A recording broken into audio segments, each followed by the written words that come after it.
if you stop in at 30 businesses, you might get one appointment. So, and thinking about maybe why that is and what we can do to improve those numbers, but also think about what could be going on in the mind of the business owner as we're making that approach. The business owner didn't come to work that day thinking about, okay, today's the day we're going to get, an Aflac person stopping in and we're going to get that stuff. They're thinking about running their business and, putting the fires out that they have. And that could be one of a million different things. Maybe they just found out an employee was going to quit and that's on their mind. Maybe they're dealing with another issue. You just don't know what, maybe they have an unhappy customer that they're trying to appease. So, you have to understand that when you make that initial approach, whether it's a phone call, whether it's stopping in, that we don't know what they were just dealing with. And because of that, timing is important, and multiple approaches and different ways that you make approaches are also important. So I don't know, some of you, how long you've been with Aflac or what kind of objections you've found. But yeah, this is a subject, getting in the mind of the business owner that could go in a lot of different directions. So this is not 20 minutes of me talking, so I want to hear, maybe certain, issues, concerns, or maybe success stories that you've had, in terms of this subject that we can talk about that. So I'll open it up here. It was interesting because I've been doing this for a few years, and I've been approaching it mostly with my calls. I go into my spiel with the product, services, and blah, blah. And I'll make 30 calls and maybe I'll get an appointment, maybe. This week, I kind of took off a little time, started making my calls again, but instead of calling and going anything else, I just went right into asking, I'm calling for an appointment. And get a time to come in. And I got 2 appointments right off the bat. Just because I approach it as I'm looking to set an appointment to talk to you. This is what I want to talk about. When can you meet? And it was like, whoa. When that twice, 2 in a row, said, okay, I can see you this day, this time. I was like, okay. So you got right to the point. Yeah. When somebody takes your call, they may be thinking, well, this person's trying to sell me this product over the phone. I don't have time right now. So you're making it clear the reason of my call is just to set an appointment, get my calendar, and that worked for you. Good. Yeah, because business owners are busy, so they don't have that time to wait till have you go through the whole spiel of everything. Just get to the point, tell me what you want. Okay, it's an appointment. Great, I can put in my calendar on that. Mm-hmm. Yeah. I was at a networking meeting that I attend weekly. I was there yesterday, and in the meeting, about 20 individuals. Many of them were owners of small businesses. There were also entrepreneurs. But I asked the group, because I was talking about this subject here we're discussing today, I'm like, how many of you would go from a cold call, somebody you've never met, you don't know anything about, would accept that call, but schedule an appointment from that initial call? I had no idea how many people would raise their hands. So there were 4 out of 20 that said, yeah, I would be open to that. And the key thing I think was that I said it's the first call. So that's not a scientific number by any means, but it told me in the group there were 1 out of 5. So if I'm reaching out to 20 owners and I have a 1 in 5 chance if I do everything right, again, it's a numbers thing. So, but that making how to differentiate yourself. So, you might have to make a second or third approach, and it might not be a phone call, it might be a handwritten letter, it might be stopping in. The last group here we had a story of somebody that she made some calls, she got a hold of somebody, she didn't get to the point where they set an appointment, but she then physically the next day stopped in and said, hey, I know you're really busy on the phone yesterday, but that, she did what a lot of people don't, and she differentiated herself. And so how can we differentiate ourselves? And also I'm curious, do most of you make that initial phone call or stop in and say, hey, I'm with Aflac, or do you use different verbiage? I had stopped for a while and trying to reestablish myself, and I've been making mostly phone calls because I also work full time as a nurse. Okay. And I've actually tried to talk to my coworkers and do it for some of the individual ones policies. Yeah. And people are interested in it and they think about it, but nobody's interested in it. But I plan in the next couple of weeks walking door to door and trying to establish that way, because I think I do better that way. So I'm going to start trying again in the next couple of weeks when it stops getting so high. Yeah. Yeah, timing is important. So, and people are on vacation now. Yeah. And trying to get the kids ready for school and everything. So I thought, well, like right around Labor Day or after Labor Day, I could really try and get some appointments for after Labor Day. yeah, insurance. What we do, it's not on the forefront of people's minds. Every business we go to, though, is selling their product or service. But many of those products or services, most of them, it's because people have a want or a need for their service. Restaurants and business because people need to eat, and auto body shop, it's because people dented up their fender, and so it's after something happens. What we have is something that doesn't benefit people initially. It's when they need to use it after they file claims, and so. Because of that, people don't wake up one day thinking, well, today's a good day to go buy insurance. It's, and There's so so many robocalls out there now. Yeah. People don't want to hear you talk to you on the phone. So, for me, hang up. phone calls work. For others, stopping in work best. I typically say right away that I'm with Aflac, but I know that's changed over the years too, and maybe you found out that I'm not using that verbiage, but saying you're like a small business consultant. I incorporate everyone into it. I'm still trying to figure that out. But mostly I just say, yeah, from Aflac. Somebody started teasing me.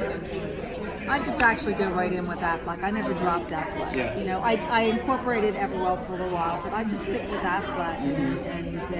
But I try to put myself into it though. It's like I work with Aflac, I'm a consultant, and here's what I try to do for my businesses. But I really have been trying to switch it though from just going right in, like I said, with the product. I'm trying to get in, see what you need, and see what we can help you with. Have you found calls or stop-ins, or what kind of approaches work for you? I do a lot of networking. Like Yeah, sure. Is that what you're in? It's a different, it's the same kind of idea, but it's an independent group that I part of. Yeah, it's I'm working on referrals. How do you get referrals? Every client I sit with, the employees, I ask them for a referral. Like, where's your wife work? Where do you do car inspection, stuff like that. And I offer them cash for it. I tell them, if you get me into a company that's got at least three employees take a policy, I'll give you $50 back. Well, you think about it, $50, you're going to get it back off of one client. No matter what you're selling, you're going to get $50 back. So you get paid for it, and you got the group. You still got the other two policies out the group. Sure. So you're making money off of it, and $50 is nothing when you think about it. Especially for just a coordinator that you get paid off of for hitting pain, you get it for hitting the groups. Yeah. So, when we're thinking about, what is in the mind of the business owner, of course we're not mind readers, so we don't know, but I think when you're making those initial approaches, you just have to, in a way, what I found has worked for me is kind of apologize up front for, interrupting, or thank them for taking the call. We had another guy that was at a previous group here, and he said, well, when I stop in, I say, I know I'm just dropping in unannounced. Appreciate you coming out to meet me. I don't want to take up a lot of your time right now, but make and get to the point. I'm not here to do it. I mean, if you want to sit with me for 20 minutes now, that's great. But the real goal here is to just see if we can get something in the calendar to come back. Okay, table leaders, you're halfway through. You got 10 minutes. 10 minutes, table leaders. So, what else has worked in terms of like setting the appointment? And like, is it multiple approaches? Is it the kind of approach? Do any of you do something outside the box, like maybe like write a handwritten letter? I do a follow-up emails a lot, not for Email? every cold call, but if say an employer or an HR person takes my call and we talk, even if we don't set an appointment, I'll follow up with an email, thank you for taking my call, giving my contact information, and then I will put them in my follow-up calls and periodically. And I had one that I called for over a year because my first call, they were just starting out. So I called periodically and kind of developed a relationship, and then I called one time and she was ready to go. And we scheduled time, met, and we set it up. It's all about timing there. Yeah. And them getting to know you. It wasn't that initial call. Yeah, by then it was a little bit more of a relationship. She knew me, I wasn't just, anybody. And if you are diligent as far as, touching base periodically, they will become your advocate in a way, because they'll be getting approaches from other Aflac agents, and they may always say, well, I have somebody I'm working with, they're when we're ready to move forward. I've gotten that. I've had other agents, this happened a couple times where I've had an agent stopping at one of the groups that I've been working on, and they said, well, we're ready to move forward with Aflac now, but we're going to work with Jeff just because he's been, approaching us for over the years. And so now I actually worked with that agent and we did the enrollment together. But, but if I wouldn't have done that initial work as far as those initial approaches and gotten my name, they wouldn't have remembered it. So it's really important that if we do more than that, one call where, we're getting, a no right then. Oftentimes those objections we get from the owner, whether it's the receptionist saying, well, the owner's in a meeting right now, that may be true, but a lot of times it's, I don't know if I asked this group, but what is your response when you get a telemarketer call, or when you get somebody knocking on your door, looking to sell, lawn care? What's in your mind at that point? Yeah.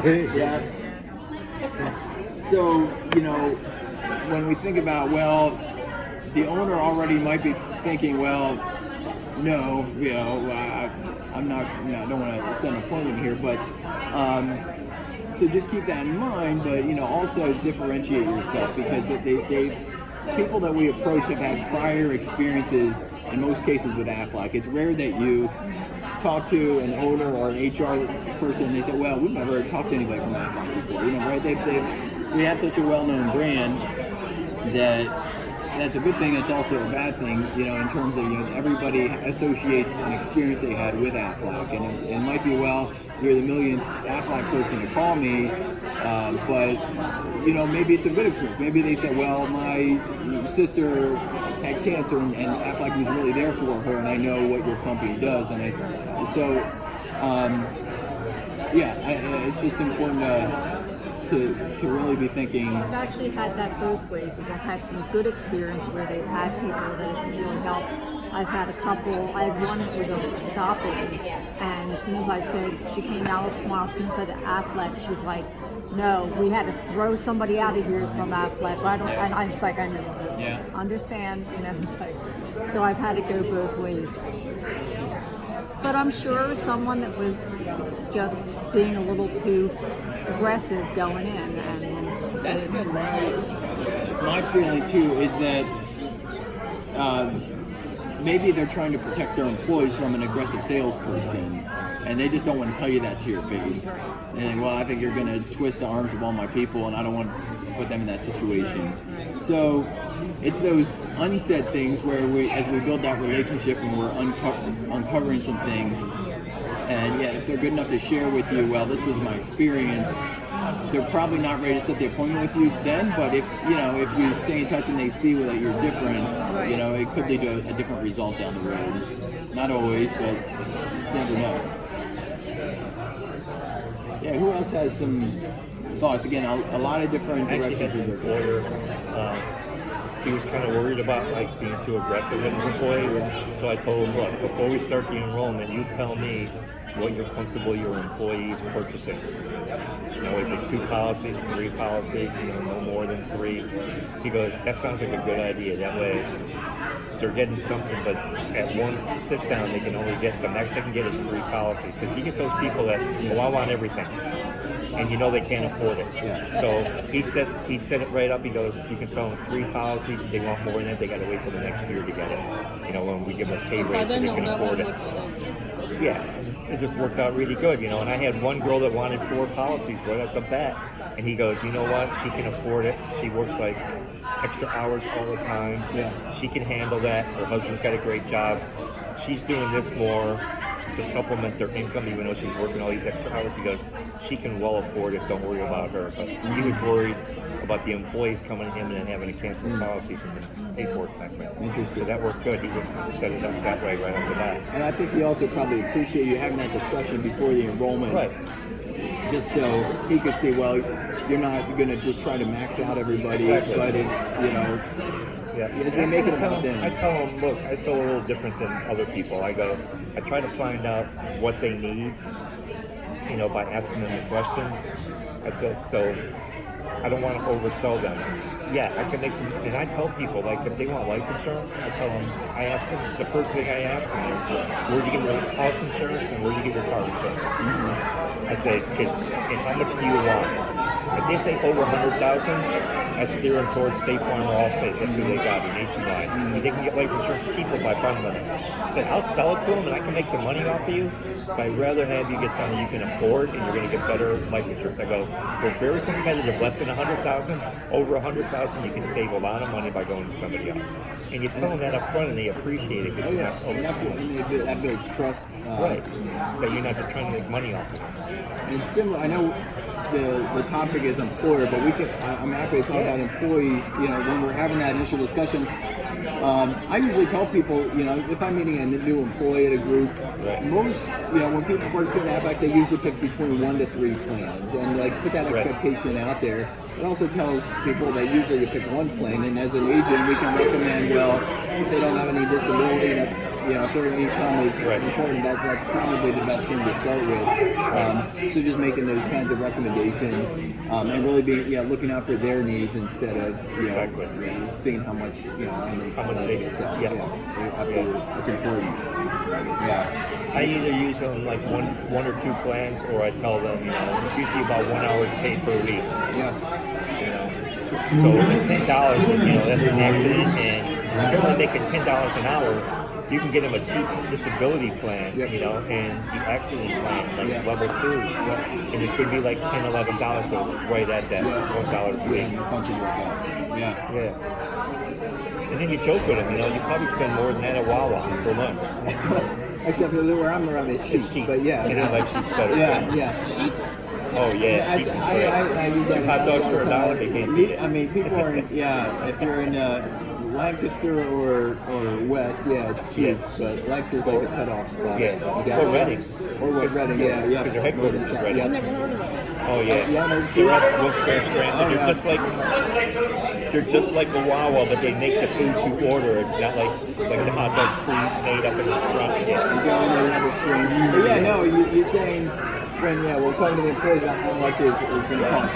With the minute we have left, one thing that I'll just mention is an owner oftentimes won't. They may not want to move forward because they think it's a lot that they're taking on their plate. I like to tell an owner that they have 3 roles. One is to do a payroll deduction, one is to give me access to the employees, and one is to pay the bill. And when you boil it down, those are the 3 things that you really need the owner to do. And again, if you want to get into defined contribution, that's a different discussion. But if you have an owner that really wants to get to the point, like, well, what is it? What role do I have? Payroll deduct, let me talk to the employees, and you pay the bill once a month.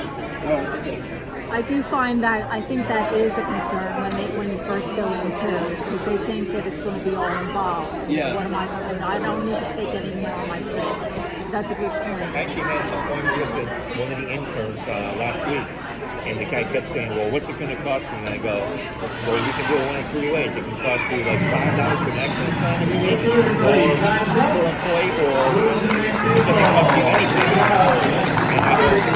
This is frustrating because we've been in arrears. And they're like, really? What's it going to cost? I'm like, cost me nothing. It's actually interesting doing the contract when we do the install next week. So let us know. Good job.